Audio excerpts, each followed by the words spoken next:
jù. Kọjú sẹ́ni tó wà lẹ́gbẹ̀ẹ́ kó ní èmi special. Àmì láwọn ìbọn ẹ̀dùn ojú oríire. Àmì láwọn ìbọn ẹ̀dùn ojú oríire. Àmì láwọn ìbọn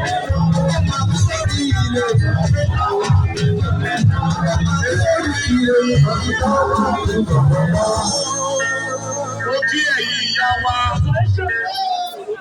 mo kí ẹ̀yin bàbá wa, mo kí gbogbo ẹgbẹ́, mo ti rí àwọn nata, mo ti rí tailoring, mo ti rí àwọn amúnidára, àwọn atapátákó àgbẹ̀yẹ, mo ti rí àwọn ẹlẹ́ran, mo rí Hausa community, mo rí SIA Vanguard, mo rí àwọn onípọ̀mọ́ àti àwọn ọlọ́jà wa, ẹgbẹ́ ọlọ́jà.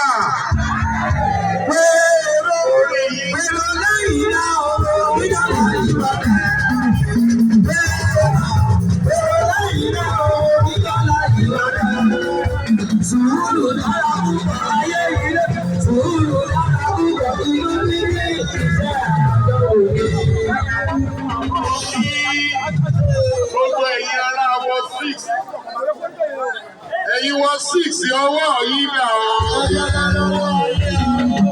Wọ́n láti kí nítorí ẹ̀yin ni láńlọ́ọ̀dù wa. Ó ti ẹ̀jẹ̀ pé gbogbo wa la pé síbí yìí.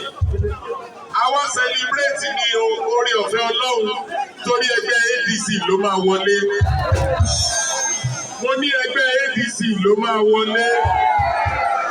Tí ẹgbẹ́ náà bá wọlé tán, wọn ò ní fèèyàn kankan ṣàwátì o. La máa ṣe ní agbára Ọlọ́run. Gómìnà, ìyá gómìnà Ìjẹ̀bú, dẹ́pútì Ìjẹ̀bú, kọjú sẹ́ni tó wà lẹ́gbẹ̀ẹ́ kó ní mo ṣoríire. Mo ṣoríire o, Èmi ò lẹ́yìn ṣoríire, ó ní èmi ìbùbí. mo ṣoríire o, mo ṣoríire o. Nítorí ọdún mẹ́ta àbọ̀ wọn kò gbé wá, àbọ̀ gbè yín, kò gbé ọmọdé, kò gbé àgbà, kò gbé ọkùnrin, kò gbé obìnrin. Ìyẹn la ṣe ń sọ pé ká máa palẹ̀ ẹrù wọn mọ́. Báíbáì tó játijàti. Báíbáì tó játijàti.